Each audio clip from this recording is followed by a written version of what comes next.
Television ഏറ്റവും നശിച്ച അവസ്ഥയിലാണ്. ഒരു കൊള്ളാവുന്ന പരിപാടി പോലും ടെലിവിഷനിലില്ല. ഞാനിത് പറയുമ്പോൾ ഓരോരുത്തരും ഓരോ ചാനലും എങ്ങനെയാണ് മറ്റുള്ള ചാനലിനെക്കാട്ടിൽ കൂടുതൽ മോശമാക്കുന്നത്, കാരണം എങ്ങനെയാണ് കൂടുതൽ ഓഡിയൻസ് കിട്ടുന്നത് എന്നാണ്. അവർ തമ്മിൽ മത്സരമാണ്. ഇത്രയും ഞാൻ കഴിഞ്ഞ ദിവസം ഇതിനെപ്പറ്റി സംസാരിക്കാനിടയായി. ഇത്രയും സാക്ഷരതയുള്ള നമ്മുടെ നാട്ടിൽ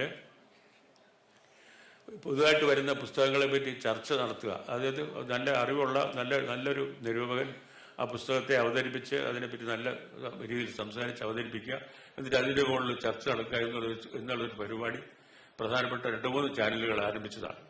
എല്ലാ ചാനലുകളും അത് മതിയാക്കി, കാരണം അതിന് ഓഡിയൻസ് ഇല്ല എന്ന് പറഞ്ഞിട്ട്. അപ്പോൾ എന്തിനാ ഓഡിയൻസ് ഉള്ളത്? വൈകുന്നേരം ആകുമ്പോൾ മറ്റേ ഓരോ ഘോരകൃത്യങ്ങളുണ്ടല്ലോ, കൊല്ലുന്നതിൻ്റെയും തല്ലുന്നതിൻ്റെയൊക്കെ, അത് കാണിക്കാൻ. അതാണ് ഏറ്റവും ആളുകൾക്ക് കാണേണ്ടത്. ഉറങ്ങുന്നതിന് മുമ്പ് ഇത് കണ്ടു കഴിഞ്ഞാൽ സുഖമായിട്ട് ഉറങ്ങാമെന്ന് വിചാരിക്കുന്നു.